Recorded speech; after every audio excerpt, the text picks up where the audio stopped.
Lumayo ka rito'ng tik-tik ka kung ayaw mo dito ka mamamatay. Huwag ka na bumalik dito. Gibo, parang sumasakit ang tiyan ko. Naghihilab na. Hinahalo ka yung tiyan ko, Gibo. Tulungan mo ako. Walang hiyang aswang ka? Kumanda ka sa akin ngayon. Hindi ka makakaalis dito ng buhay.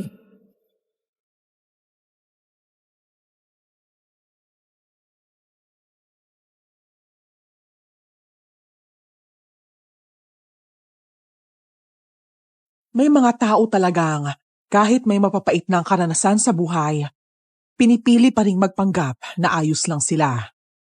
Ginagawa nila ito para makatulong, para palakasin ang loob ng iba at hindi na matulad sa pinagdaanan nila.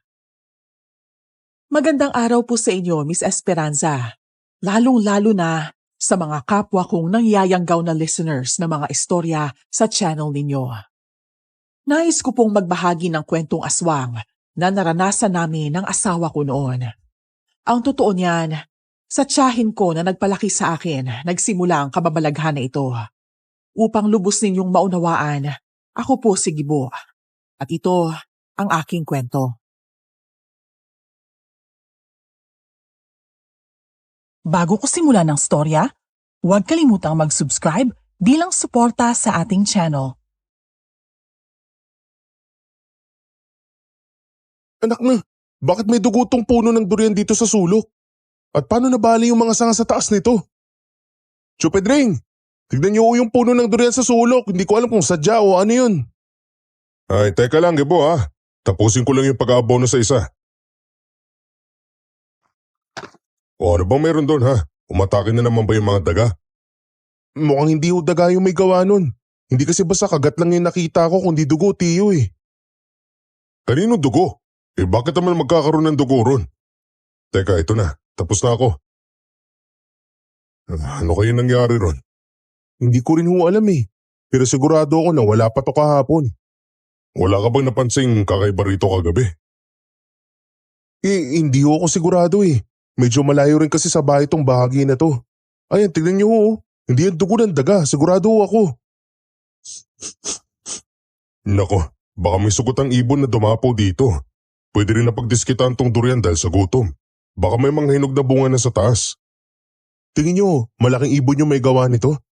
Nabali pa niya tong ilang sanga oh. Eh kung hindi ibon, baka kung anong hayop. Pero sa hayop to sa tingin ko. Nako, mananagot tayo kay Madam Vita pag nakita niya to. Sus, hindi niya mahalata to. Huwag na lang natin banggitin sa kanya to kung sakali. Pero sasabihin ko pa rin to kay Tia Alma. Nako, huwag na rin siguro, Gibo. Saka na pag naulit pa to. Pagod na yung katawan ng tiyahin mo sa paglalabada. Pagpahingin na natin pati utak niya. Sige, pero kailangan natin bantayan ng ganito, Tiyo. Baka mamaya maulit na naman. Malalagot talaga tayo kay Madam. Eh ikaw tong dito mismo nakatira malapit sa taniman. Siguro kahit hindi pa masyadong gabi, mag-ikot-ikot ka rito para mag-obserba at magbantay. Ginagawa ko naman ho yun. Eh kagabi lang talaga ako pumalyat, maaga nga akong nakatulog. Eh nakakapagod din kasi yung pagbabawas ng mga dahon ng durian na ginagawa natin maghapon eh.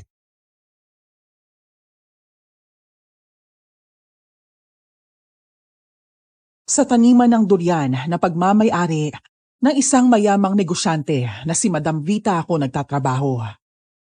Halos dito na ako nagkaisip. Ang tiyahin ko kasi na si Tia Alma, matagal nang labandera ni Madam Vita. Siya rin ang nagpalaki sa akin, kaya kung nasaan siya, dun din ako. Kasamahan ko naman sa trabaho si Tio Pedring na nagpapalipad hangin kay Tia Alma noon pa. Naging palaisipan pa rin sa akin ang natuklasan ko sa puno ng durian ng araw na yon. May kutob kasi ako na hindi sa hayop ang dugo roon.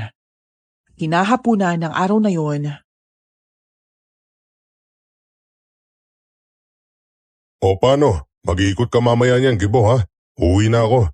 Salamat naman at tatapos na nating lagyan ng pataba tong mga puno. Sige o. Hintayin ko lang na dumating si Tia tapos mag-aapunan na kami. Masarap din sanang sa inyo nalang maghapunan, no? Bakit kasi ayaw pa akong sagutin ng Tia Alma mo? Hindi ko hawak yung damdamin ni Tia. Siguro rin ho, ayaw na niyang may iba pang iisipin na tao kaya wala na ho siyang balak makapagrelasyon. Ay nako, ang mga babae talaga minsan napakahirap intindihin. Ikaw ba?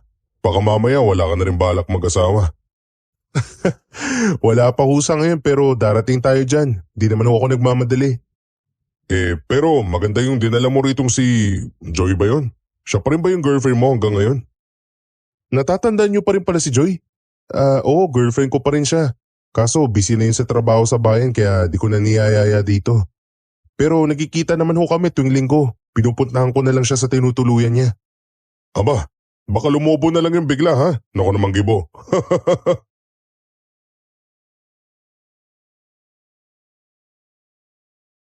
Natawa na lang din ako kay Tio Pedring. Hindi naman problema kung mabuntis si Joy. Wala pa lang sa plano namin yon. Pero ganun talaga siguro kung magbiro ang tadhana. Isang hapon, basta na lang bumalik si Tio Pedring sa taniman.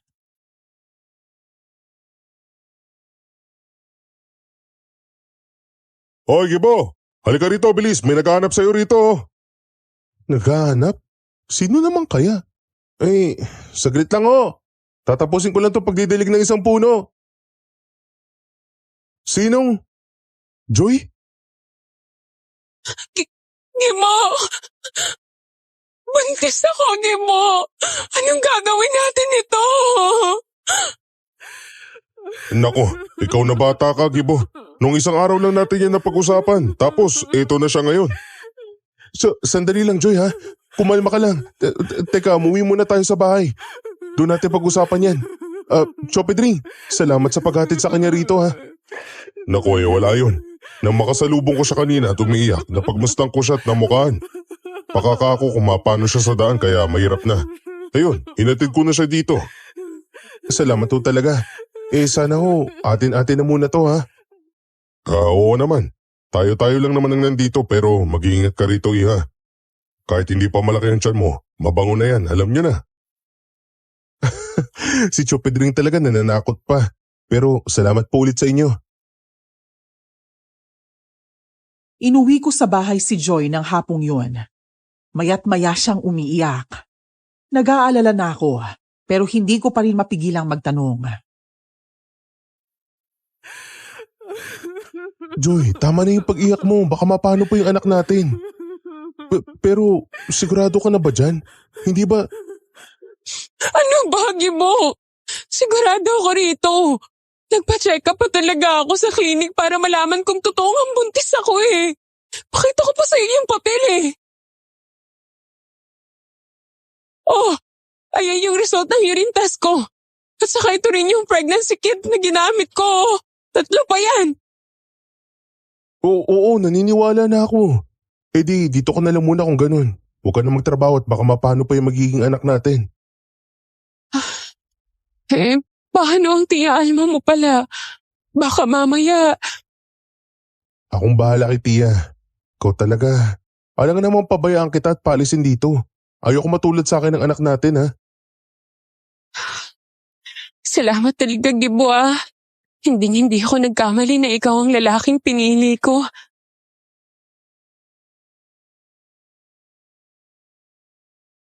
Niyakap niya ako.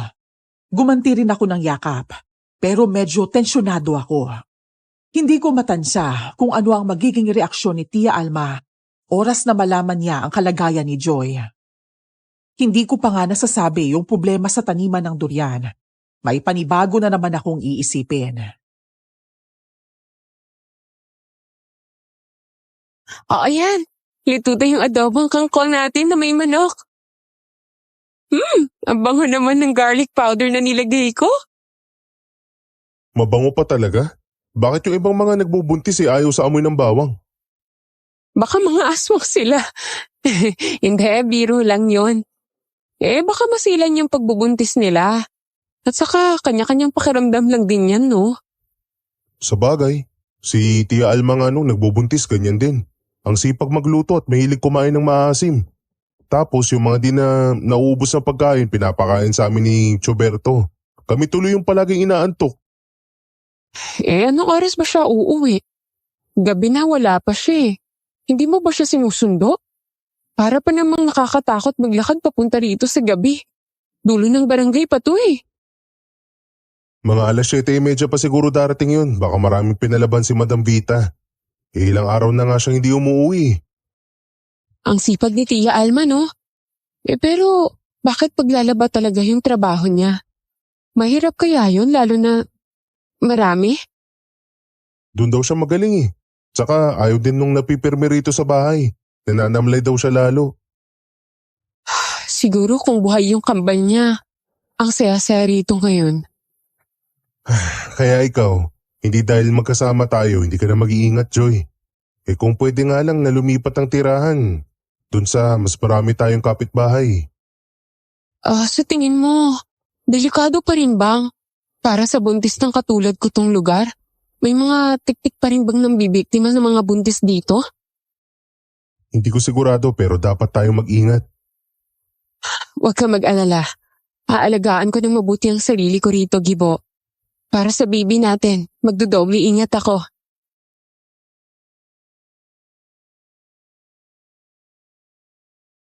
Hindi pa rin nakauwi si Tia Alma ng gabing yon. Wala namang kakaibang nangyari na mga nakaraang gabi. Pero medyo nakakabahala lang.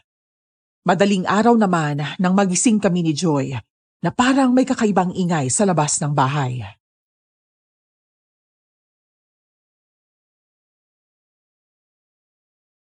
Dito ka lang ha. Titignan ko sa labas kung ano yung maingay. Baka yung ibon na dumadapo sa durian yun. Sasama ako, Gibo. Ayoko maiwan mag-isa rito. Baka tik-tik yung nag-iingay eh. O sige, magsuot ka ng jacket sa sombrero. Mahamog sa labas. Kumuha ka rin ng asin at bawang sa kusina. Nagbitbit ako ng flashlight palabas. Inilawan ko ang paligid. Nilibot namin ang bahay. Nang may mapansin akong parang figura na mabilis tumakbo papunta sa taniman ng durian. Tao ba yun, Gibo? Ewan, pero parang tao nga, di ba? Baka magnanakaw at kung ano ang gawin sa atin. Wala tayong kaarmas-armas eh. Ano yan, Gibo? Baka may aswang na nga rito. Pabalik na tayo. Baka yan yung ibon na dumapaw dito nung isang araw. Ang laking ibon naman kung ganun. Umalik na lang tayo sa bahay. Sige na. O sige. Alam kong takot na si Joy, kaya pinagbigyan ko na siya. Pero bago pumasok sa bahay, ay umikot pa kami sa labas dahil nakarinig na naman ako ng kaluskos. Pinasaboy ko pa sa kanya ang hawak niyang asin. Gibo, may taong lumabas ng tarangkahan. Anak na, dito ka lang. Hahabulin ko siya. Walang iya. May nagbabalak yata magnakaw dito sa amin. Gibo, tignan mo to. Parang binutasan yung dingding ng silid natin. Anong binubutasan? Patingin nga. Anak nang. Ito yung mainit kanina. Pero bakit parang basa to? Huwag mong hawakan. Tara na sa loob. Pilitin natin huwag matulog hanggang magliwanag. Baka mamaya bumalik kung sino man yung gumawa nito. Mahigpit na ang kapit ni Joy sa akin kahit nasa loob na kami ng bahay. Iba ang kutob ko sa mga kababalaghang nangyari. Nahiling ko na sana ay kasama ko si Tia Alma ng sandaling yon. Tiyak na matutukoy kaagad niya ang problema. Magliliwanag na noon nang hinayaan kong makatulog si Joy. Ako naman ay nag-asikaso na sa kusina. Pagkagising niya ulit ay kumain kami habang hinihintay na umuwi si Tia Alma. Naglinis na rin kami ng buong bahay, lalo na sa silid namin ni Joy habang wala pa siya. Gabi na nang dumating si Tia. Imbis na sabihin sa kanya ang nangyari, ang inalala ko noon ay ang magiging reaksyon niya oras na malaman niya ang sitwasyon ni Joy. Gibo, buksan mong pinto. Mabigat ang dala ko ngayon. Nandito na si Tia. Oh, Gibo, tulog ka na ba? Oy, maaga pa. Tia, sandali lang po. Huwag kang kabahan, Joy, ha? Teka lang, hawak ng braso mo. Ako nang bahala, basta harapin mo lang siya. Tia, mano po? Ilang araw kayong hindi nakauwi, ah. Ang dami rin ho ng mga dala nyo. Akin na ho yung mga yan. Ka na rito sa sapa na pula. Itong blue na lagayan na lang ang buhatin mo at dalhin sa kusina. Mga sapin sa kama yan na inuwi ko para dito ko nalabhan bukas. Ibababad ko pa kasi yan ngayong gabi. Ay, nakakapagod ang araw na ito.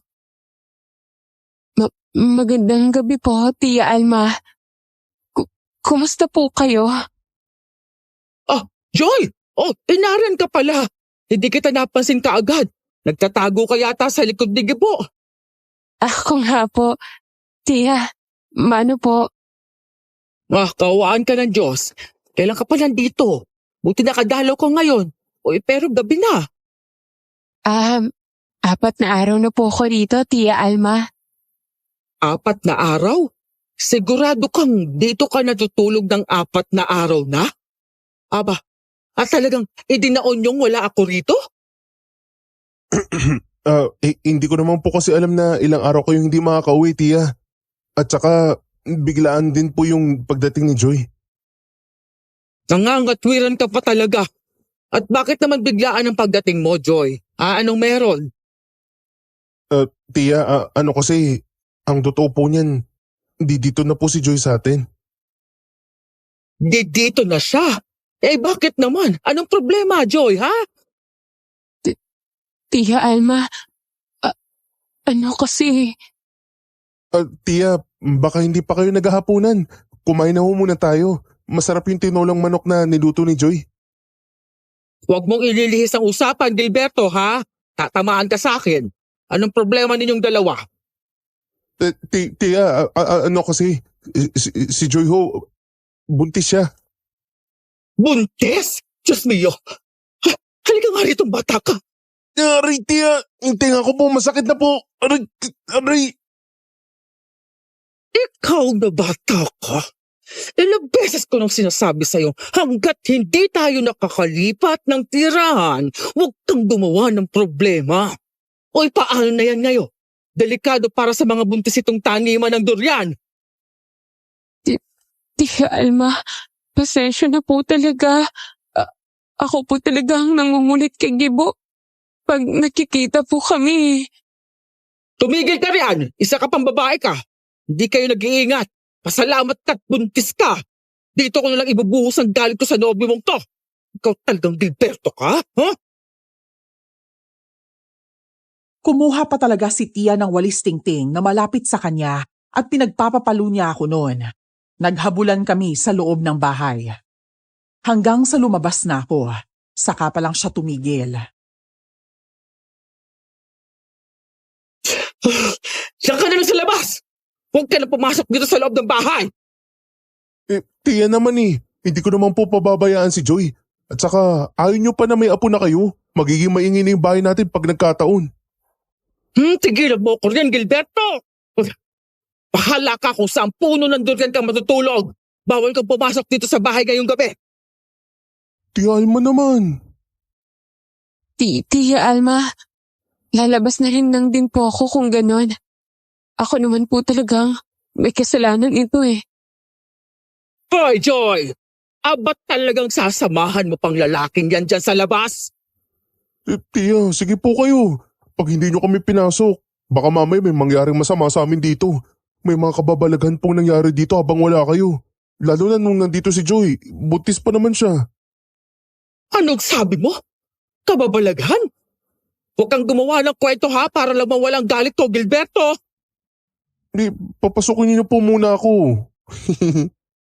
Ayos-ayusin mong kwento mo, Gilberto. Nako, pag hindi ko nagustuhan ang sasabihin mo, palalayasin talaga kita. Seryoso po ako, Tia.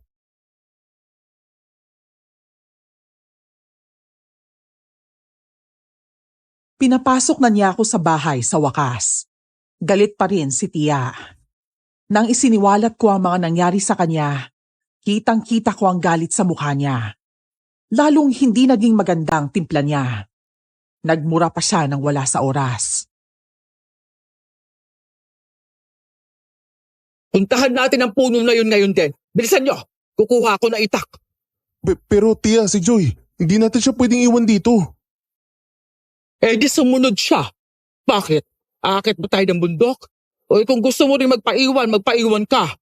Ako na lang maghahanap doon sa sinasabi mong puno. Sama po ako sa inyo. Eh tara na kung ganon. Magdala kayo rin ng bawang at asin, ha? Tia, madalas po ba talagang may aswang dito sa inyo? Wala naman kayong ibang mga kapitbahay. Lalo po, buntis ah. Abay, oo naman. Nandyan lang yan sila at naghahanap ng pagkakataon na makapambibiktima. Lalo pat nandito ka na, buntis. Siguradong naaamoy ka na nila. Sa ibang lugar umatake ang mga tiktik. Yun nga po yung sabi ni Tio Pedring sa amin, tiya. Mag-ingat daw kami. Ayan na naman ang mga pagaspas, Gibo. Huwag kang matakot, Joy. Kilala ko yung tunog na yan. Paniki yung mga yun. May ilang durian na sigurong malapit ang mahinog pero nasa mataas na parte yun. Yun yung mga hinahabol nila rito. Yung narinig natin nung nakaraan, iba yun. Ay, Diyos ko, daga! Ayos lang yan. Lumatami na ulit yung mga daga dito. Gawan mo ng paraan dyan, Gibo. Oras na mapeste ang mga durian, liliit din ang kikitain mo. May dagdag ka pa namang pakakainin ngayon. Si tiya talaga. Hindi nyo man lang ho ba ako tutulungan sa magiging apo nyo? Tumigil ka riyan. Ayun ho yung puno ng durian, tiya. Tignan nyo po, oh. Bali na rin yung mga sanga. May mga napansin ba kayong kakaibang bakas sa lupa ng araw na yon? Wala akong napansin. Mukhang sa puno lang meron at sa ilang mga bunga may bahid ng dugo at parang kagat ho. Umuwi na tayo. Bukas na natin balikan itong puno na to. Kailangan natin gumawa ng mga proteksyon para rito at sa bahay. Ang sabi ni Tio Pedring, baka malaking ibon na may sugat lang daw yan. Nakita na rin ito ni Pedring? Oo. Tinuro ko kanina sa kanya pagkakita ko po. Ituro mo rin sa akin yung butas na sinasabi mo. Ito po, tiya. Ito po yung butas ng dingding, oh. Natuyo na nga lang yung paligid niyan pero basa talaga yan ang matuklasan namin ni Joy. Ang lakas ng pang-amoy ng mga peste. Tara na, pumasok na tayo sa loob. Magbababad ako ng mga inuwi kong labahin. Gilberto, ipagbomba mo ako ng tubig sa poso. Sige po, tiya. Para makapaghapunan na po tayo pagkatapos. Masarap magluto si Joy. Masarap magluto ka riyan. Buti sana kung maraming lulutuin palagi. Ilang beses na kitang pinaaalahanan sa sitwasyon natin dito simula nang may nangyari sa akin. Pasensya na po talaga, tiya. Kaso, nandyan na po eh. Ay, oo, nariyan na yan. At delikado, Gibo. Alam mo ba, na kaya hindi ako nakauwi ilang araw na. Kasi may tinugis na naman akong tik-tik sa kabilang baryo. Mabuti na lang at naagapan ko yun. Hindi ko pa nga ho nasasabi kay Joy yung tungkol sa pagiging magaling na manunugis niyo, tiya. Kung nandito kayo nung isang gabi, sigurado nahuli niyo yun nang nagpunta rito. Buti nga walang masamang nangyari sa inyo. Huwag kang papakampante, Gibo, ha? Tandaan mo, hindi sa lahat ng oras nandito ako kasama nyo. Kaya nga po, tiya eh. Tama na tong tubig. Pumasok ka na at ako nang bahala rito. Hintayin ko na kayo, tiya. Nakapaghain na rin naman po si Joy doon para sabay-sabay na po tayong kumain.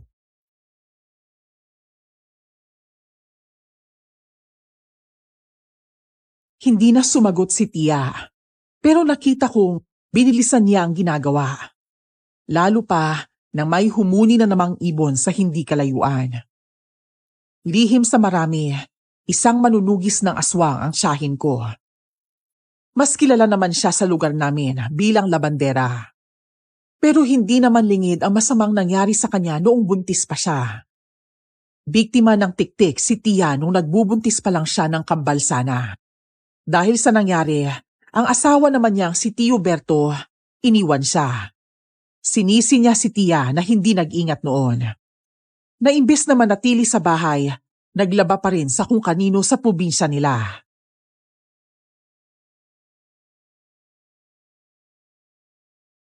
Binigyan ka ba naman ng matinong kumot at unan ni Gibo, ha Joy? Opo, tiya. Binigyan niyo na po ako. Mabuti naman at mukhang naglinis kayo rito sa bahay. Nagtatabi ba kayo sa pagtulog? Hindi, tiya. Sasahig po ako para komportable sa kama si Joy. Totoo ba yan? Baka niloloko niyo lang ako. Hindi po, tiya. Sa sahig po talaga siya pumupwesto pag natutulog kami. Malay ko ba kung pareho naman pala kayong sa sahig na kahiga? Naku, hindi po, tiya. O bukas maggulay kayo. May puso ng saging na pwede nang gulayin doon sa malapit sa poso. Lagyan nyo ng gata at dilis para mas masarap. Wow, sige po, tiya. Ako na po ang magluluto nun. Babaunin niyo po ba to? O di na lang po kakainin? Hindi ko alam, pero tirahan nyo na lang ako kung sakaling hindi ako makakakain dito. Masarap ka palang magluto, Joy. Salamat po, tiya. Medyo nasanay na po kasi ako na simula ng bata pa. Tapos nakapagtrabaho po sa resto. Wala ka na ba talagang balita sa mga magulang mo? Wala na po eh. Pero yung bunso ko pong kapatid, nakakausap ko po. Kaso, wala rin po pala siya sa poder ni nanay. Yun namang sumunod sa akin na lalaki. Kasama po ni tatay yon. Kaso, wala rin po kaming komunikasyon sa isa't isa. Di ko na rin po alam kung nasa na sila ngayon eh. Tinadhana nga siguro kayo ng pamangkin ko. Para naman hindi nyo tularan ang nangyari sa mga pamilya ninyo. Kaya ingatan mo yung ipinagbubuntis mo, ha? Opo, tiya. Salamat po sa paalala. O bukas, bibigyan kita ng mga proteksyon para sa mga buntis. Maglalagay din tayo ng mga pantaboy sa aswang sa paligid ng bahay. Huwag kang matakot, Joy. Hindi ka namin pababayaan ni tiya. Poprotektahan ka namin sa abot ng aming makakaya, Joy. Pero kailangan mo rin maging matapang para sa sarili mo at sa magiging anak ninyo ng pamangkin ko. Ano pong ibig niyong sabihin? Matuto kang makiramdam at maging alerto. Hindi ka dapat basta matatakot lang. Tandaan mo, ang kahinaan mo magpapalakas sa mga hindi ordinaryong mga nilalang na to. Nandito lang ako sa tabi mo, Joy. Para sa'yo at sa magiging anak natin.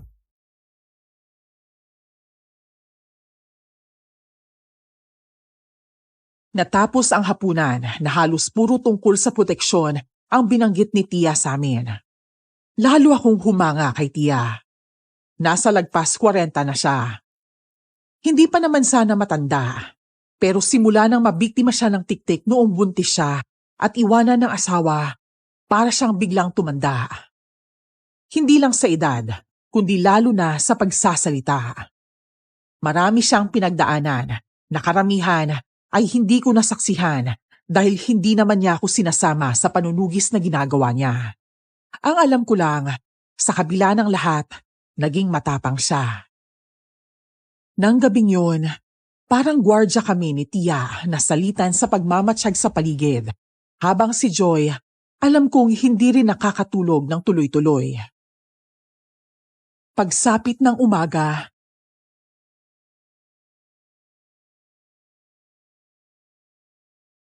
Ako na dito sa kusina. Tulungan mo na lang si Tia sa pagbabanlaw ng mga nilabhan niya. Grabe, parang di na siya natulog. Pero baliwala lang sa kanya. Bilib nga talaga ako sa sipag ni tiya eh. Ako nga ang napapaya tuwing nagre-reklamo ako na pagod sa taniman. Di hamak na mas bata pa ako sa kanya yan, ha? Gusto kong maging singtibay at sipag din ni Tia, di ba? Parang katulad din yan sa sipag mo sa pagluluto. Siguro, kaunti na lang at magiging matapang ka rin. Kailan naman? Kapag nakaharap na ako ng totoong aswang? Diyos ko, baka mamaya bago pa ako makakilos, nasa harapan ko na eh. Hindi sila ordinaryo, di ba? Pero tao pa rin sila na may kahinaan. Kaya huwag kang panghinaan ng loob. Sige, dito ka lang, ha? Tia, parang ang dami nitong mga sapin na nilaban nyo, ah. Ay, nako, ang dami kasing mantsa ng mga to. Anong mantsa to, Tia? Parang dugo. Huwag mo nang pansinin yan. Mabuti pa manguha ka ng manunggal doon malapit kay Chong E. King. Pati yung magulang na baging ng kalabasa manghingi ka ha. Baging ng kalabasa, tiya? Para saan naman po yun? Pwedeng armas laban sa kakaibang nilalang ang baging ng kalabasa. Parang sa manunggal din. Ganun po ba? Sige po, manghihingi din ako nun kay Lolo Iking. Hihintayin ko po pala muna si Tio Pedring na dumating. Parang ilang araw na rin na hindi siya nakakapasok eh. Puntahan ko kaya siya. Bakit hindi pumasok ang isang yun? Wala naman po siya nabanggit na dahilan pero baka po napagod lang ng husto. Sunod-sunod po kasi yung pang-aabono namin ng mga durian. Tapos nangaalis din kami ng mga dahon. Sa susunod na linggo baka magtali na kami ng mga sanga para iwas bali. Kung wala pa rin si Pedring sa susunod na mga araw, magsabi ka na kay Madam Vita. Sige po, alis na po. Mag-uulit kayo ng paglalaba, tiya? Bakit naglalagay pa ulit kayo ng chlorine sa tubig? Isa pang babad sa chlorine ang gagawin ko rito at maya-maya ko nababanlawan. Madilim kagabi kaya hindi ko napansin ang ibang mga mantsa.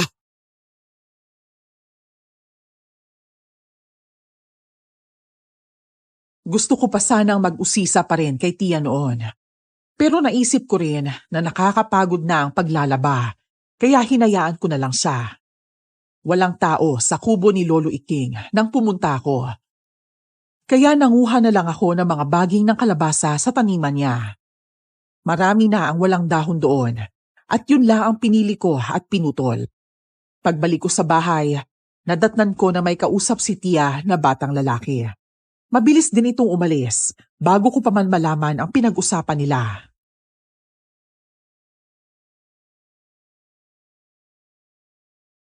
Sino yun, tiya? Anak ng isa sa mga kaibigan kong manonogis. Bakit siya nandito? Masamang balita ba yung sinabi niya sa'yo? Pinaparating niya ang balita na may nabiktima na naman daw ang tiktik sa purok nila. Diyos ko, ibig sabihin posibleng tiktik yung nakita namin kagabi, tiya. Pati siguro yung figurang na nakita namin na lumalabas sa tarangkahan. Oo, posible nga yon. Kaya lang, hindi naman tsak kung iisang tao lang yon o hindi. Paano natin malalaman kung isa lang o iba-iba yung umataking tiktik, tiya? Malalaman at malalaman ko yon. O sige na, isabit mo na sa bintana yung manunggal. Pagkatapos ipatirintas mo kay Joy yung baging ng kalabasa. Di po kayo aalis ngayong araw? Mamayang hapon na, kapag natuyo ang mga isasampay ko, ihahatid ko lang kay Madam Vita to. Kung ako na lang po ang maghahatid para kayo po ni Joy ang maiwan dito. O sige, pwede rin naman. Hindi rin ako kampante na iwan kayo rito lalo na ngayon. Maraming salamat sa lahat-lahat, tiya. Sa halip na magdrama ka, tatagan mo pa lalo ang loob mo, Gibo. Gagawin ko pong lahat para wag magtagumpay ang mga masasama sa binabalak nila, tiya.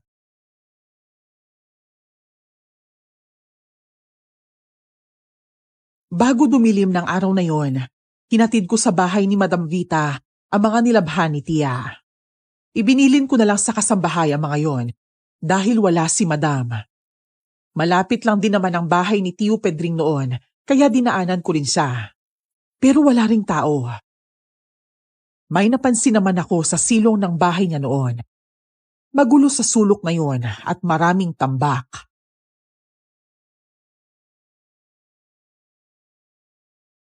May inahin yata si Tio Pedring dito ah. Parang bagong pisang sisiw yung mga naririnig ko.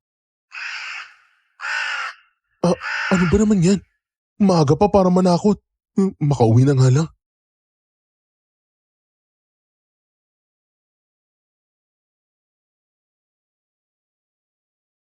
Tia, wala pala si Madam Vita sa bahay niya.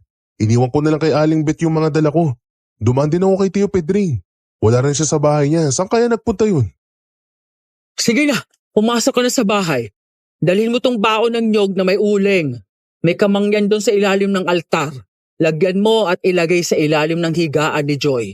Kunin mo na lang pagka matutulog na siya mamaya. Sige, akin na po.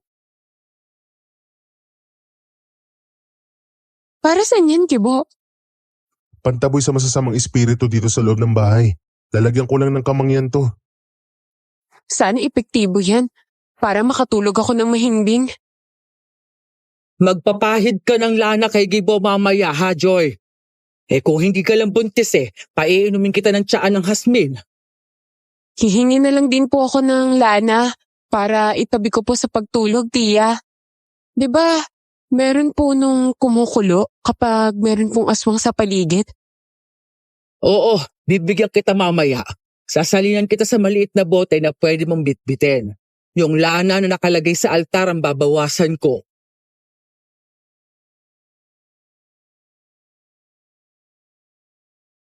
Maaga kami naghapunan ng gabing yun. Habang nagpapatunaw, naisip kong pahiran na ng lana si Joy. Nasa labas naman nun si Tia at nagpaalam na mag-iikot sa taniman ng durian. Napansin ko ang pulang sako ng bag sa tabi. Binuksan ko yon.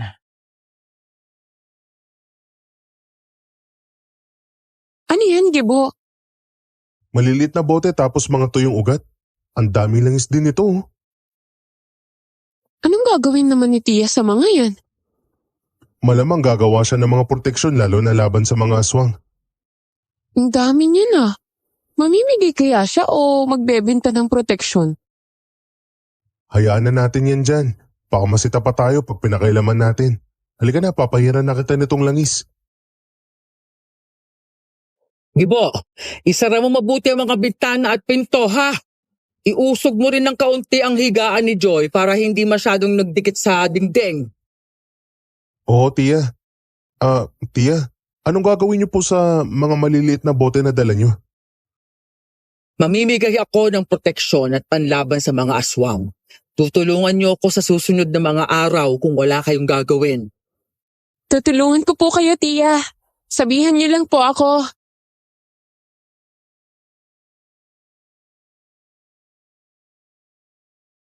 Nang gabing yon, naging alerto kami ni Tia Alma, lalo na nang makatulog na si Joy.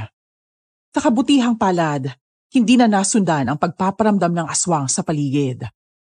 Ngunit sa tuwing humuhuni ang kakaibang ibon, alam naming may umaaligid sa hindi kalayuan. Isang araw, tinulungan namin si Tia sa mga proteksyon na ginagawa niya. Kasama pa namin si Lolo Iking noon na isang albularyo.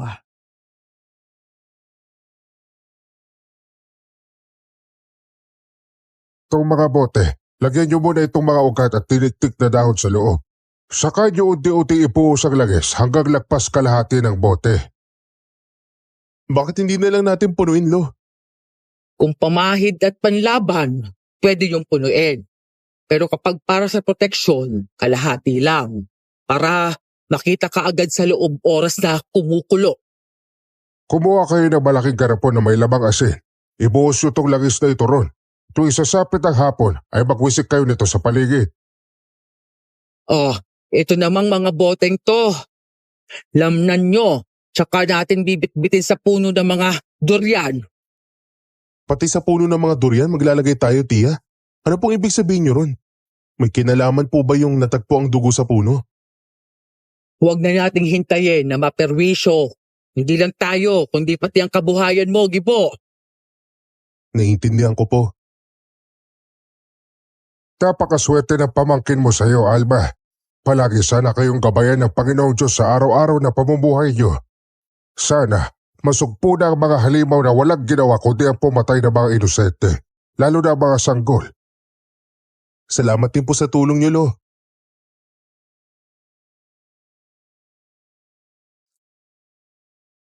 Noong mga panahong yon, hindi lang si Joy ang kailangan naming protektahan, kundi pati na rin ang taniman. Hindi pa naman ako nakakita ng tunay na aswang noon, pero hindi pumasok sa isip ko na huwag maniwala, lalo pa at si Tia Alma ang saksi na totoo sila.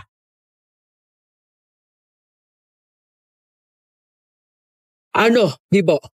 May kababalaghan na ulit sa mga durian? Mukhang wala na, Tia. Epektibo nga yata yung mga proteksyon na nilagay natin.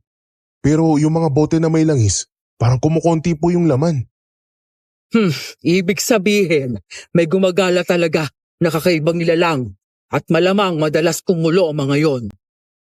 Mas mabuti sana kung matataboy natin sila ng tuluyan, ano po?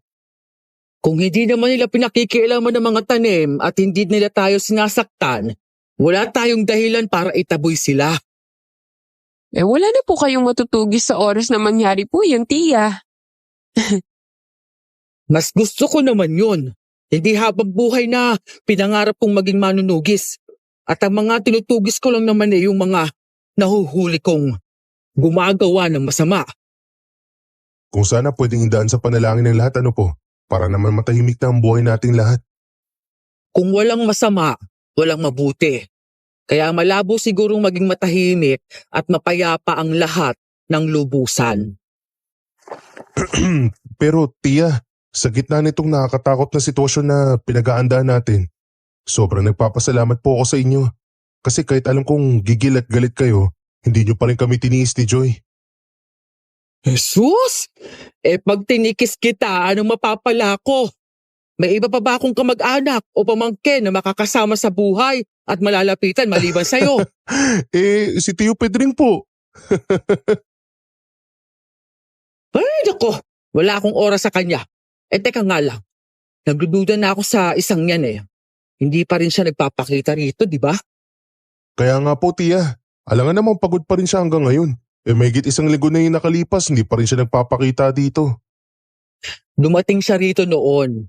Kabuhanan ko na. Kapag binabalikan ko mga nangyari, parang may hindi tama. Ano pong hindi tama? Yung nanligaw ka agad siya sa inyo pagkaalis ni Tio Berto? Tigilan mo ako sa pagreto mo sa akin kay Pedring ha, Gilberto. Hindi yan ang ibig kong sabihin, kaya umayos-ayos ka.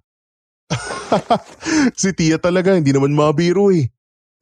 Ayaw niyo po nun? Pag naging kayo ni Tio Pedring, may katuwang ka na sa araw-araw. Isa pa, Gilberto. Ibabato ko itong bote ng langis sa'yo. Si Tia talaga. Maya-maya aalis ako ha. Baka gagabihin ako na uwi. Siya nga pala, Joy. Halika muna rito. Bakit po, tiya? May ibibilin po ba kayo? O ito, isuot mo itong kwintas na to. Huwag mong huhubarin kahit maliligo ka ha. Tia, hindi po ba't matagal nyo ng suot yan? Paano naman po kayo niyan? May ipinagawa ako kay Tio Iking na katulad nito. Kukunin ko sa kanya ngayon. Pag maaga ako makakauwi mamaya, lalamnan natin yung iba pang mga bote at magkakabit tayo sa paligid ng bahay. Wala na rin naman ako masyadong gagawin, Tia. Asikasuhin na lang namin ni Joy yung mga bote pagkaalis mo. Hindi pwedeng kayo lang ang mag-aasikaso noon. May mga orasyon akong gagawin doon. Kaya po pala, napapansin ko na parang nagsasalita kayo habang hinahawakan yung mga sangkap. Oo, nag-oorasyon nga ako kapag ganyan. Mga Latin na dasal na nagpapatibay sa mga panlaban at proteksyon. Kaya dapat nandito ako mamaya. Maliban na lang kung gusto ninyong matuto ng Latin na dasal. Huwag na po, Tia. Hihintayin na lang po namin kayo.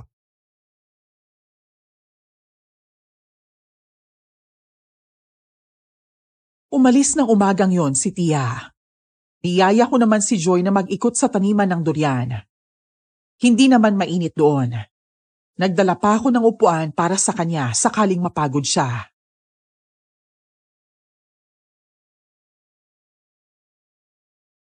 Wow, ngayon ko lang naikot tong taniman, Gibo. Malawak pala, no? Buti nakakaya mong alagaan ng mga to. May mga tao namang binabayaran si Madam Vita kapag kailangan talaga. Bakit kaya hindi na bumalik si Mang Pedring, ano? Hindi mo lang ako nakapagpasalamat sa kanya sa paghatid niya sa akin dito noon. Yun na nga eh. Nag-aalala na ako sa kanya. Baka kung ano na yung nangyari doon. Halos wala pa talaga kayong kapitbahay dito, ano? Nandiyan naman si Lolo Iking. Gusto mo pumasyal sa bahay niya? Wag na. Yung Madam Vita, kailan ba pupunta rito yun? Pasulpot-sulpot lang dito si Madam. Minsan nagugulat pa yan.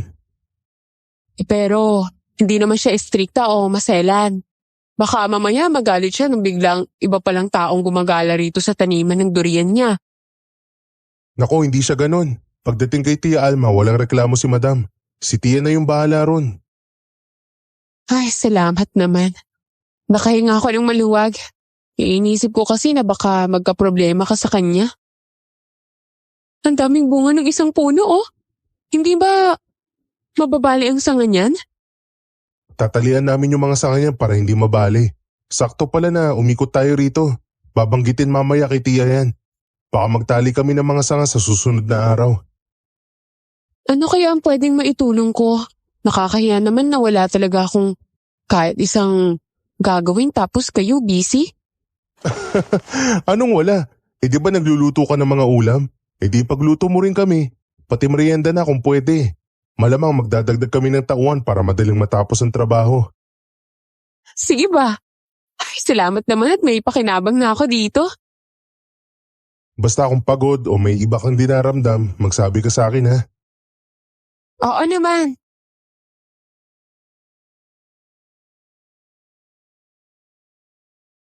Nang araw na yon, hindi pa rin nagpakita si Tio Pedring. Tapos, bago dumilim, dumating na si Tia Alma. At kasama pa niya si Madam Vita. Madam Vita, kayo po pala. Magandang hapon po sa inyo. Gusto ko lang din po sanang ipakilala yung kasintahan ko, si Joy. Madam, dito na po pala siya sa amin titira. Magandang hapon din po sa inyo, madam. Sana ayos lang po sa inyo na dito po ako tumira. Nasabi sa akin ni Almang tungkol sa'yo. Wala namang problema at hindi naman ako magpapakain sa'yo, iha. Tiwala din naman ako kay Alma sa mga dinadala niyang tao rito sa lupain ko. Naku, maraming salamat po talaga. Madam, magaling po magluto si Joy. Baka may putahe kayong gustong ipaluto sa kanya, magsabi lang po kayo. Tatandaan ko yan. Ang sadya ko rito ngayon ay si Pedring. Bakit kaya hindi ko siya nakita sa bahay niya? Hindi rin po kasi pumapasok si Tio Pedring, madam. Nag-aalala na nga po ako eh. Sige. Mag-uutos na lang ako ng tao na maghahanap sa kanya. Oo nga po pala, magtatali na sana kami ng mga sanga ng durian bukas o sa makalawa.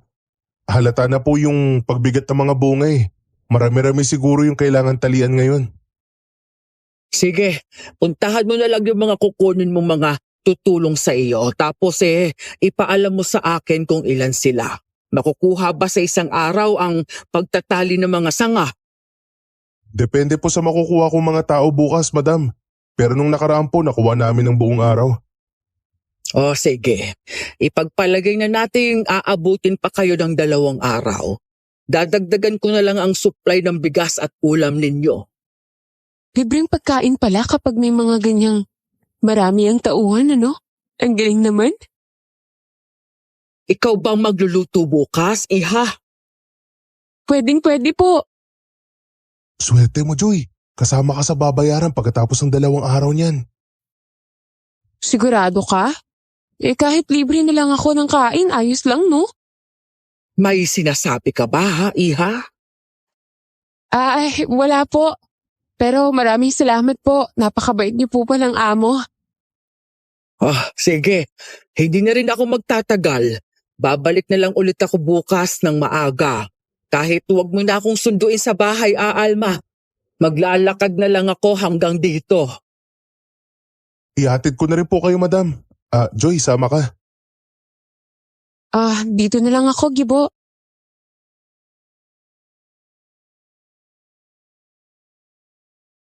Hinatid ko si Madam ng hapon na yon. Madalas ko namang gawin yon. Pero ng hapong yon, mas naging mausisa siya, lalo na tungkol kay Joy.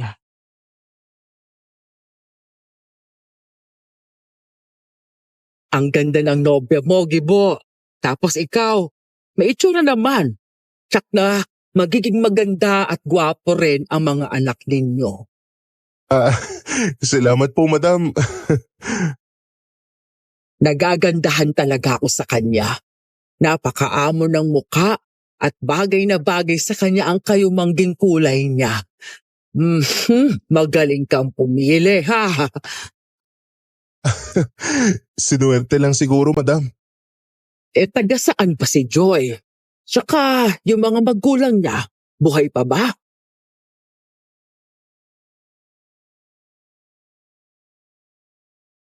Sumasagot lang ako kay Madam noon. Pero ang totoo niyan ay grabe ang kaba ko. Nakapagtataka ang pagiging interesado niya sa buhay ng nobya ko.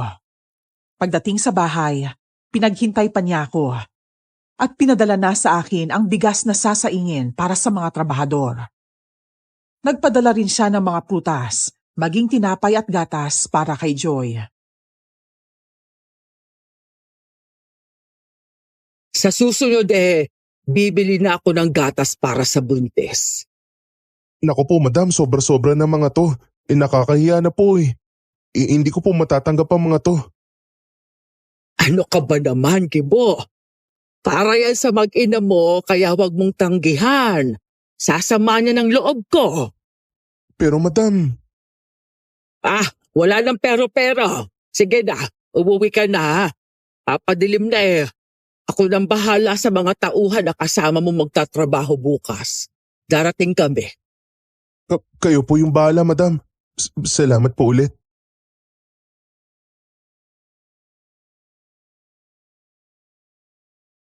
Umuwi ako ng hapong yun na maraming bitbit para kay Joy. Natutuwa ako, pero naroon pa rin ang kaba at pagtataka. Sa kabila ng pagiging mabait ni Madam, iniisip ko kung ano ang totoo niyang intensyon, kung bakit gano'n na lang ang interes niya kay Joy.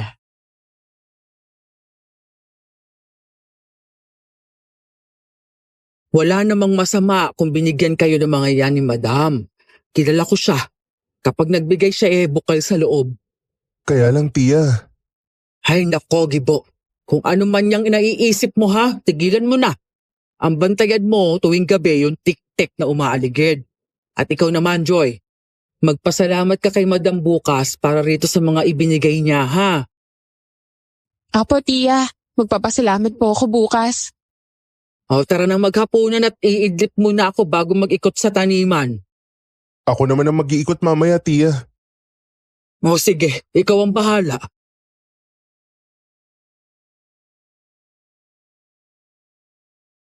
Naghapunan nga kami.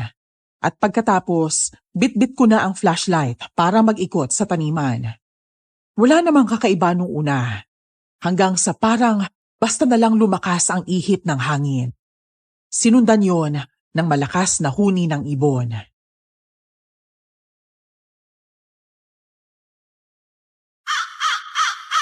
Pambihira, naglilibot din yata sila. Makabalik na nga lang sa bahay. Humihina ang tunog niya. Ibig sabihin malapit lang siya rito. Anak na, putol na katawan ba yung nakikita ko sa itas ng puno? Manananggal? Para akong tinulos sa kinatatayuan ko habang nakatingala. Nanlaki ang mga mata ko ng sandaling yon. Kalahating katawan na may pakpak at magulong buhok ang nakikita kong lumilipad sa ibabaw ko. Anong atakihin yata niya ako? Diyos ko! Hindi, sinusundan niyo pa rin ako. Walang yung manananggal ka. Anong gagawin mo sa akin? Tia Alma! Joy! May manananggal dito! Lumayo ka rito, tik-tik ka kung ayaw mo dito ka mamamatay. Tia, may tinataboy din siyang aswang. Huwag ka na bumalik dito. Hinabol ng manananggal ang kapwa niya aswang. Paanong? Tiya Alma, dalawa po yung aswang. Tia, nakita niyo ba? Dalawang aswang yun. Pero yung manananggal, babae siya. Lalaki naman yung pesteng tik-tik. Aba, hindi natakot sa mga proteksyon dito sa bahay. Paano po? Nangyaring ganun, tiya. May panlaban din yun, sigurado ako. Peste talaga. Hindi yung titigil hanggat naaamoy ang sanggol sa sinapupunan mo. Ano pong gagawin natin kung ganun? Isara mo mabuti ang pinto. Harangan mo ng upuan. Ang mabuti dito na kayo sa sala matulog. Dito naman ako sa kusina para kita natin ang isa't isa. Sige po, maglalatag lang kami ni Joy. Diyos ko, huwag niyo po kaming hayaan mapahamak sa gabing to. Sementado naman ang sahig ng bahay kahit paano. May kutsyon din ako na higaan at yun ang hinigaan namin ni Joy. Si Tia naman sa mahabang mesa sa kusina na pumwesto. Matagal bago kami nakatulog. Pare-pareho kaming nakikiramdam sa pag-aalalang baka bumalik ulit ang mga aswang. Tia, Ay, bakit? Hindi rin kayo makatulog dyan? hindi po eh. Niisip ko yung manananggal. Bakit niya hinabol yung tiktik? Tiktik po ba yung tinataboy niyo? Oo, tik-tik yon. At nakita ko nga rin na sinundan siya ng manananggal. Malamang hindi magkaibigan ang dalawang yon. Posible po bang mabait ang isa sa kanila? May aswang ba na babait? Di ba parang puro naman silang masasama? May mga mabubuting aswang, Joy. Pero mahirap din silang matukoy. Sino nga ba naman ang basta-basta na lang magtitiwala at hindi matatakot sa isang aswang, hindi ba? Naisip ko nga po kanina nang marinig ko po yung mahinang huni na parang umiikot sa bahay. Medyo humilab po ang tiyan ko eh. Mabuti na lang at hindi ka pa pala tulog kanina nang maramdaman mo siya. Yan ang pakaingatan mo sa susunod. Yung tulog ka at sasama ang pakiramdam mo. Bakit po, Tia? Mas madali kasi silang makapambiktima kapag tulog. Ginagamitan daw nila ng orasyon habang pinapahaba yung dila at pinalulusot sa butas. Ganyan din po ang nangyari sa inyo, Tia. Ganyan nga. Pero sa bubong naman pinadaan ng halimaw na yon ang dila niya. Ang mga demonyo! Gibo naman eh. Pwede pang bukas na lang tayo ulit magkwentuhan ng ganyan. Lalo lang akong hindi makatulog eh. Sorry, akala ko hindi ka na natatakot eh. Sige, hindi na ako magkukwento ng katatakutan. Matulog ka na ha. Pilitin mong makatulog, Joy, ha? Masama sa'yo magpuyat. Oy, Gibo, may dala ka namang gatas kanina, di ba? Ipagtimpla mo kaya si Joy. Iinom ka ba ng gatas? Parang marami ka namang kinain kanina. Abay, wag mo nang tanongin si Joy. Ipagtimpla mo na lang. Naku, ikaw na bata ka. Nakapaghahalatang tamad ka. Sasabihin ko din po sana yan, Tia. Naunahan niyo lang po ako. Ano ba naman yan? Ako na nga tong hinabol ng manananggal. Ako pa yung pinagtulungan.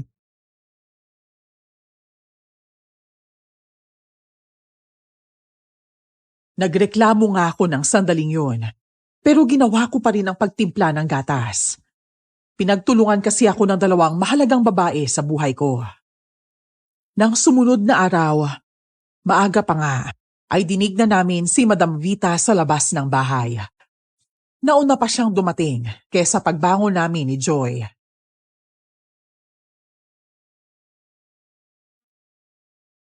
Wala pa rin si Pedring. Ano kaya nangyari sa isang yon, Alma? Madam, pagkatapos ng trabaho ni Nagibo sa taniman, saka na tayo mag-usap tungkol kay Pedring at sa nangyaring kababalaghan kagabi. Sige. Hayaan nyo na lang kung wala ang isang yon. May iba pa namang tao na pwede magtrabaho dito. Asa na nga pala si Joy? Hinahanap ka na kaagad ni Madam Joy. Magiging paborito ka na yata niya. Hala, ano ba yan? Maaaswa na ako sa kanya niyan eh. Sa totoo lang kasi, nakakailan yung mga titig niya eh. Ako nga rin, parang naiilang din sa kanya simula nung dumating ka. Kaya lang, amo namin siya ni Tia eh. At dahil dito ka na nakatira, tumutulong na rin sa amin. Parang amo mo na rin siya. Alam ko naman yun. Pero ewan ko ba? Para kasing pag tumitig siya sa akin, nanunuot sa kalamnan ko eh. Parang naninindig ang balihibo ko kapag naaalala ko siya, Gibo. Ako nga, Joy, sa totoo lang. Parang yung manananggal na humabol sa akin yung naaalala ko. Sigurado ka? Pero, di ba kung aswang ang isang tao, baliktad yung makikita mo sa mga mata niya? Oy, kayong dalawa riyan. Alam kong gising na kayo. Bumangon na kayo at tulungan ninyo ako rito sa kusina, oh.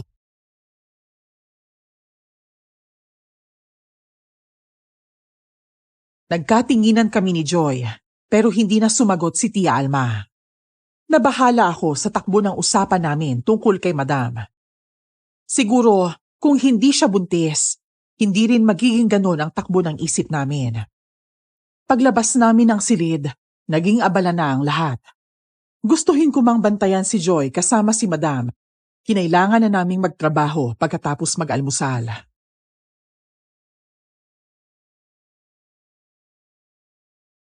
Huwag kang mag-alala, Gibo. Makikipagkwentuhan lang naman ako kay Joy. Hindi ko naman siya kakainin ng buhay. Ano ka ba naman, Gibo? Nandito ako kasama ng nobya mo. Kaya sige na, lakad na rin sa taniman. Pasensya na po kayo, madam. Ay, ganito talaga siguro yung pakiramdam pag magiging tatay na, no? Sige po, magtatrabaho na po ako. Oh, wala ka man lang bang pahalik kay Joy? Ay sus, ikaw na bata ka. Labigin mo naman siya. Nakakahiya naman po sa inyo. Bakit ka naman mahihiya? Magiging ina yan ng mga anak mo kaya dapat komportable ka sa kanya. Ay naku madam, hayaan na natin yan. Sige na, Gibo, lumakad ka na.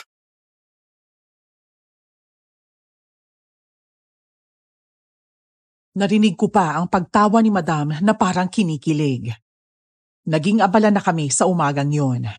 Pero nakausap ko naman si Joy ng solo. Magtatanghalian na. Gibo, nakakailang na talaga si Madam Vite. Lahat na lang tinatanong niya sa akin. Sakyan mo na lang hanggat kaya mo. Basta, hindi naman pangit yung sinasabi niya. Teka, nasan pa si Tia? Umalis si Tia. May nagpunta ritong bata tapos sumama na siya doon. Pero Gibo, may narinig pala ako sa usapan nila. Parang tungkol kay Mang Pedring. Baka hanapin nila si Tio Pedring. Si Madam Vita, hindi ba nagsabi na uuwi siya o may pupuntahan? Hindi nga eh. Parang nang wala siyang balak umalis dito. Joy, Gibo, nasaan ba kayo? Ay, ayan na naman siya, Gibo oh. Ikaw na lang kaya ang humarap sa kanya. Sabihin mo na lang na masama ang pakiramdam ko. Kaso baka lalong mag-alala pag sinabi natin yan. Labasin mo na lang kasi. Sasamahan na lang kita. Di ako aalis sa tabi mo. Ay, bahala na nga lang. Tara na. Huwag kang kabahan. Sigurado ako hindi ka ipapahamak ni Tia Alma kahit iniwan ka niya kasama si Madam. Oh, ayos ka lang ba ha, Joy? Parang pinagpapawisan ka masyado rito. Kung gusto mo, sa bahay ka na tumira. Mas komportable ron lalo pat buntis ka. Lilipat din si Gibu doon sa halip na dito siya sa taniman. Sila lang Tia Alba niya. Hindi ko po alam ang sasabihin ko, Madam Vita, pero ano kasi, mukhang ayos naman ho kami dito. Naiintindihan ko rin naman kayo.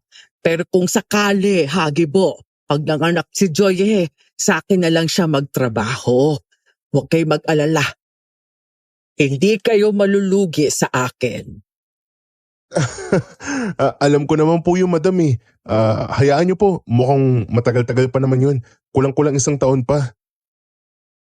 Oo nga naman. Pero nandito lang ako, ha?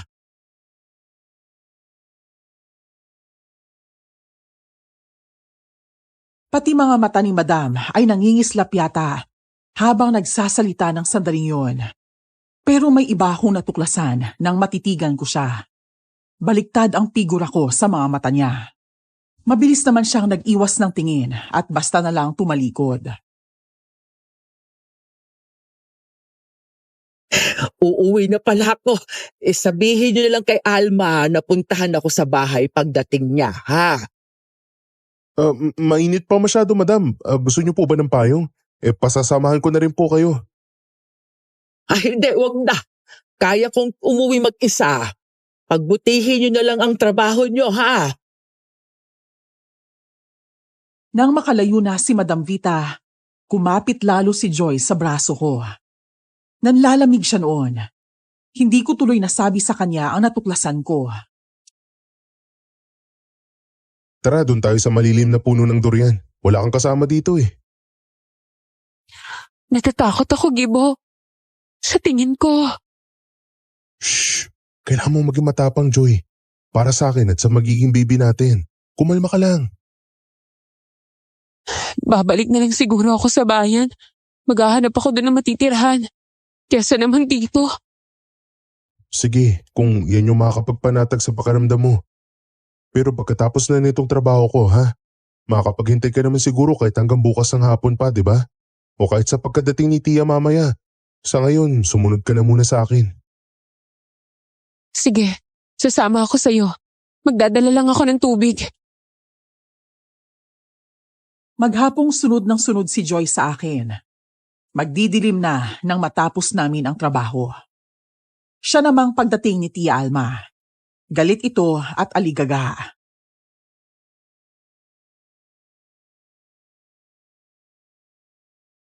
May problema po ba, Tia?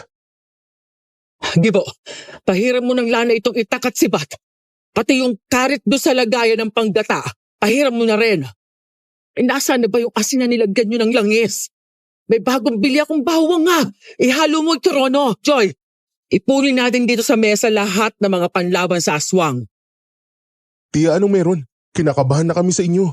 Hindi ka na mapakali ha. May natuklasan pa naman ako kanina habang wala ka. Sundin mo na lang ako, bilisan mo.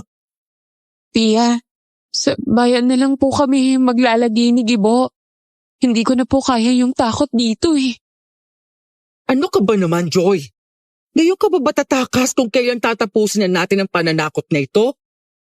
Ano pong ibig nyo sabihin na tatapusin, Tia? Alam ko na kung sinong tik-tik na umaaligid nung isang araw. Po? Sino, Tia? Si Madam Vita po ba? Ano ba naman kayo? Hindi si Madam Vita ang tik-tik. Eh yung manananggal, Tia. Hindi po ba si Madam Vita yun? Hindi na kayo nakaimik. Tia, tama po ako, di ba? Kanina kasi nakita ko talaga. Tia, baliktad yung figura ko sa mga mata niya. Oo, siya nga. Isang manananggal si Madam. Pero hindi siya ang kalaban natin dito, kundi ang mga tik-tik. Pareho silang mga aswang. Nananakot sila at nagbabalak na manakit, di ba? Sinabi ko na ngang hindi lang tik-tik ang kalaban natin. Gilberto! Makinig kayo. Kaya pala hindi natin siya nararamdaman dahil humingi siya ng tulong sa isang mangkukulam. At may kasama pala siya, ang walang hiya. Kilala niyo rin po ba kung sino yung tik-tik? Hindi man lang nakonsensya na pinatay ang mga anak ko. Nakipaglapit pa rin sa akin na akala mo walang ginawang kasalanan. Tia, sino pong tinutukoy niyo? Mas lalong delikado na po kami ng anak ko dito, Tia. Gibo, pakiusap. Umalis na tayo ngayon habang may oras pa. Hindi na kayo makakaalis dahil tsak na nag-aabang sila. Si Pedring, siya ang tik-tik na ng biktima sa akin. At isa rin siya sa tik-tik na umaaligid tuwing gabi. Si Tio Pedri? Imposible, mabait siya. Paanong? Mabait sa mabait. Pero anong nangyari simula nung dumating si Joy rito? Nawala na lang siyang bigla. O yun pala, naghanap pa ng makakasama para makapambiktima. Diyos ko, siya pa mismo ang naghatid sa akin dito nung hapong yun eh. At kaya niya hindi napigilan ang sarili niya dahil nga buntis ka, Joy. Lalayo pa ba siya para mangbiktima kung nariyan ka rin lang? Sobra akong nalungkot sa nalaman ko. Malapit din kami sa isa't isa ni Tio Pedring. Kulang na lang ay magkaroon sila ng relasyon ni Tia Alma para ituring ko rin siyang parang tunay kong tiyuhin. Nang gabing yun, dahil pagod, kahit konti, ay pinilit kong umidlit habang payapa pa ang paligid. Hanggang sa ginising na ako ni Joy. Gibo, Casey, parang may kung ano humuhuni sa dingding eh. Sandali lang, babangon ako. Humuhuni pa siya, oh. Parang ibon, oh. Sisi, oh. Shh! Tahimik ka lang, babangon na ako. Kibo, parang sumasakit ang tiyan ko. Parang hinahalukay. Kibo! Ah! Ah! Joy, sandali. Saan yung masakit? Parang naghihilab na. Hinahalukay ang tiyan ko, Gibo. Tulungan mo ako. Teka, gigisingin ko si Tia. Gibo, Joy, gumising kayo. Si Tia, gising siya. Tia, sandali. Tia, buti gising kayo. Si Joy kasi masakit yung tiyan. Nandyan na ang tik-tik na umalagid sa bahay. Ah! Tia Alma! Ang sakit talaga ng tiyan ko! Joy, kumalma ka. Hindi ka namin pababayaan. Tia, anong gagawin natin? Heto ang langis na may asin, saka bawang. Pahiram mong tiyan niya. Lalabas ako para harapin ang walang hiya. Mag-ingat po kayo, Tia. Aray ko! Gibo! Tiisin mo lang, Joy. Itataboy na ni Tia yung tik-tik. Oras na may mangyari sa mag-ina ko. Lagot ka sa aking aswang ka.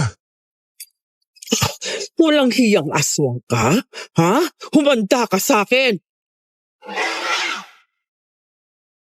Habang nasa loob kami ng bahay, dinig namin ang ingay sa labas at ang pag-iba ng ihip ng hangin. Naging amoy malansari ng paligid. Ilang saglit pa, may narinig kaming pag-angil ng hayop. Ano nang pakiramdam mo, Joy?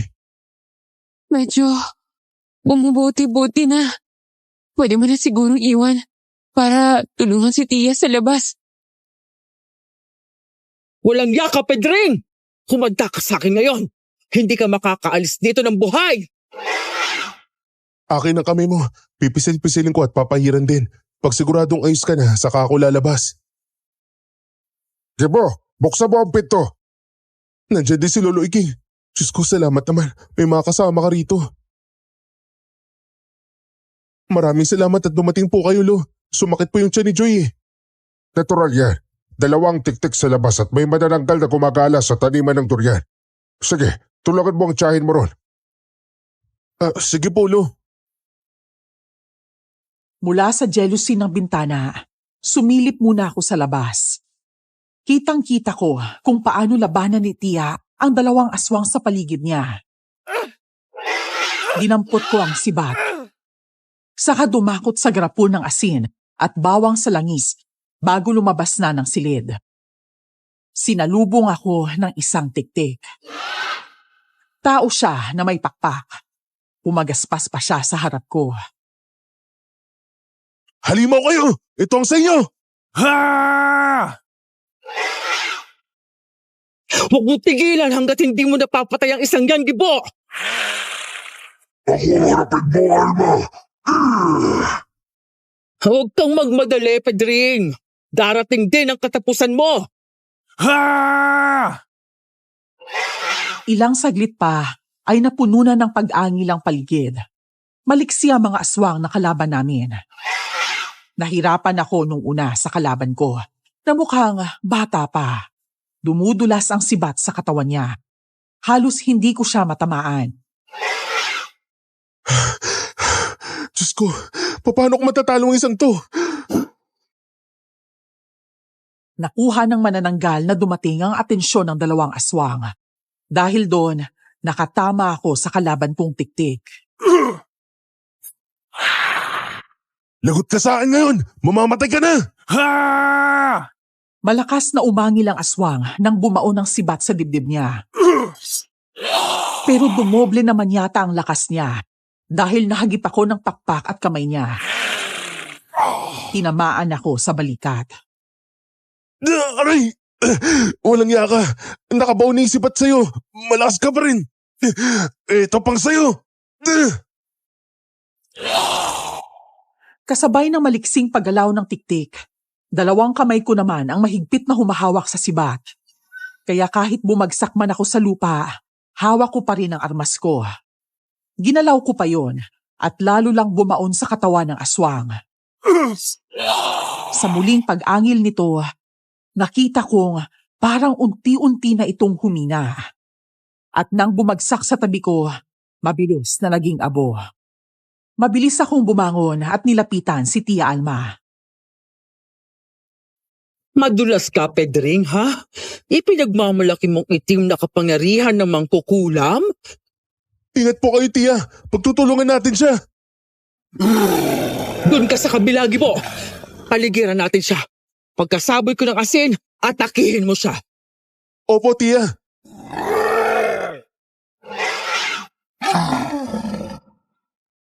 Lumayo ka, madam! Heto na nga asin, Gibo! Katapusan mo na, Pedring! Hindi mo na mabibiktima ang mag-ina ko. Tio Pedring, ito sa'yo! Wasiwas dito. Wasiwas doon ang ginawa ko. Kahit natutumba na ako at natatamaan, hindi ako sumuko. Ha! Katulad din ng pagiging matapang ni Tia na gamit ang itak niya. Bumalik naman ang manananggal na si Madam Vita pagkatapos maisaboy ang asin. Nakalapit na ito sa ulo ng tiktik at nahablot nito ang buhok. Hindi naman magkamayaw sa pagdepensa sa sarili ang aswang. Panay ang angil niya. Sa pagtutulungan naming tatlo, unti-unti rin namin siyang natalo hanggang sa bumagsak siya sa lupa at naging abo katulad ng una. Ha!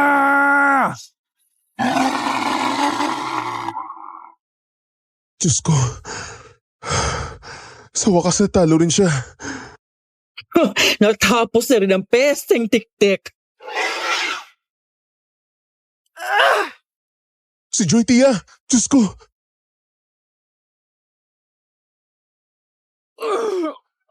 Anong nangyayari, Tio Iking? Joy, anong pakiramdam mo? Tia, baka kailangan natin siyang dalhin sa ospital. Gibo, pabalik-balik ang sakit. Diyos ko, baka kung ano na mangyari sa anak natin. Tio Iking, napatay na namin ang mga tiktik. Bakit hindi pa humuhupa ang sakit ng tiyan niya? Nasaan si Vita? Pambihira ang manananggal na yun. Nausog yata tong si Joy. Si Madam po, akala ko po ba tiktik ang may gawa niyan? Oo nga, pero aswang din si Vita at may epekto rin siya sa pagdadalang tao ni Joy. Anong gagawin natin kung ganun po? Alangan namang palapitin natin si Joy sa kanya, baka mamaya maging aswang pa yung mag-ina ko. Huwag kayong mag-alala, Tio Iking. Pupuntahan ko siya pagkatapos ni Joy. Kung hindi siya titigil, magkakagulo kami.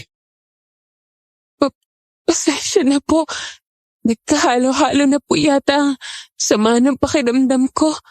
Magbabanyo po ako. Sasamahan na kita. Ikaw na ang sumama sa kanya, Alba. Gibo, hindi pat may mga durian na bulok. Magsiga ka ron. Buusan mo nitong langis. Itataboy muna natin ang amo nyo para mapanatag ang mag-ina mo. Ibig sabihin nasa paligid pa rin si Madam? Matigas ang ulo nun, alam ko. Pero siguro sabik lang din siya sa mag-ina. Pero sige, puntahan mo pa rin siya. Bakit po, Lo? May hindi sinasabi ang Madam Vita nyo sa inyo. Ano po yun, Lo? Delikado po ba? Hindi ko pa sigurado pero sa tingin ko, may kaugnayan siya kay Joy. Po, anong ibig niyo sabihin? Alam mo ba nung kabataan ni Vita ay may pagkakahawig siya kay Joy? Sigurado po kayo? Hindi kaya magkamag-anak po sila? Malalaman natin oras na mapaamin siya ng tiyahid mo. Sa ngayon, magsiga ka na ron. Sige po, kukuha lang po ako ng lighter sa kusina. Eto ang langis. Ibuhos mo sa gagawin mong siga. Nagtungo ako sa kusina para kumuha ng lighter. Bit-bit yon, pumunta ako sa isang bahagi ng taniman na tapunan ng mga nabubulok na basura. Binuhos ko ang langis doon at saka sinindihan ang tuyong dahon ng niyog. Mabilis kumalat ang apoy. Ilang saglit pa ay namatay din, pero kumalat na ang usok mula sa mga nagbabagang mga bunga ng durian. Sana naman maalis na yung sama ng pakiramdam ni Joy sa ganito. Pasensya ka na, Madam. Siguro ay naiintindihan mo naman kami. Umayos din sa wakas ang pakiramdam ni Joy. Si Tia Alma naman umalis para pumunta kay Madam Vita. Lagpas hating gabi na rin pala noon. Nagpaumaga na si Lolo Iking sa bahay, kaya panatag na nakatulog si Joy. Magliliwanag na nang magpaalam siya at saka naman ako nakatulog. Ginising kami ni Tia Alma pagdating niya.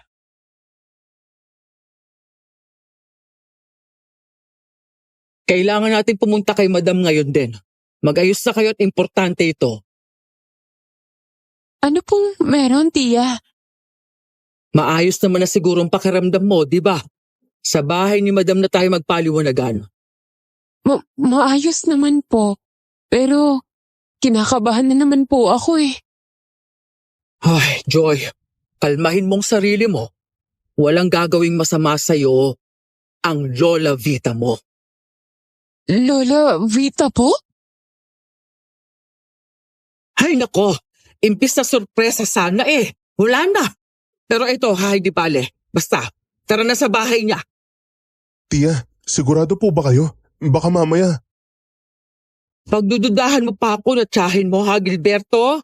Gusto mo bang itakwil kita Tia naman eh. Siyempre po, mag-ina ko yung nakasalalay dito. Tapos, alam naman nating lahat na si Madam manananggal po. Kung ganon, hayaan natin si Joy na magdesisyon. O ano, Joy? Pupunta ka ba? Hahayaan kita kung anong gusto mo. Gibo, sa tingin ko, kailangan kong pumunta. Sigurado ka? Ito na ang matagal kong hinihintay, Gibo. Ang makilala, yung iba ko pang kamag-anak, kung totoo nga. Alam ko.